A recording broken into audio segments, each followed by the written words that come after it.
عارف ليه المسلمين اتفرقوا؟ عشان حاجتين.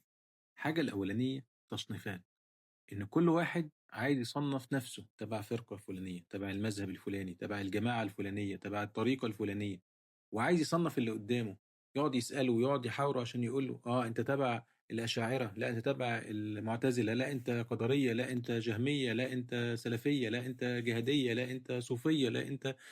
كل واحد عايز يصنف، كل واحد عايز يفرق، بدل ما نتجمع نكون كلنا مسلمين.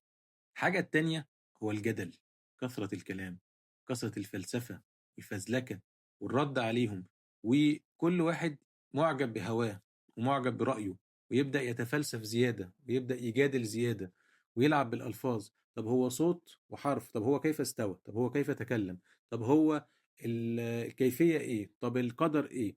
مع ان احنا منهيين عن هذا الكلام، منهيين عن الفزلكة دي. انما اهلك من كان قبلكم كثرة سؤالهم واختلافهم على أنبيائهم، إن الله يبغض القيل والقال وكثرة السؤال، الكلام اللي ملوش لازمة، الكلام الذي لا ينبني عليه عمل، العلم الذي لا ينفع والجهل الذي لا يضر. هذه التصنيفات والفرق والمذاهب قائمة في الأساس على الكبر وعلى المصالح، إن كل واحد عايز يبقى هو شيخ طريقة، كل واحد عايز يبقى مرشد جماعة، يبقى صاحب مذهب، صاحب فرقة، وكل واحد عايز يتعالى على الناس ويقول له أنا أحسن منك، أنا في الفرقة الناجية، أنا في المذهب الفلاني، أنا في الطائفة الكذا، أنا في الجماعة المش عارف إيه.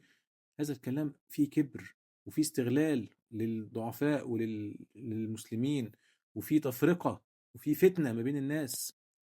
طب يا شيخ، ده في واحد عنده ده فكرة غلط أو اعتقاد مش مظبوط، صلحه له، أنصحه، أعلمه، مش أصنفه، مش أقول له لا أنت تقول كذا يبقى أنت تبع الفرقة الفلانية، وأعمل بيني وبينه قطيعة وأفرق المسلمين زيادة. لا لا لا لا.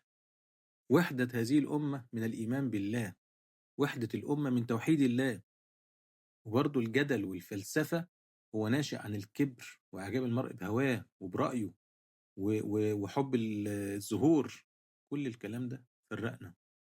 وعشان نتجمع تاني، عشان نكون أمة واحدة، يجب أننا نتخلى عن هذين الأمرين، عن التصنيفات وعن كثرة الكلام والجدل فيما لا يفيد.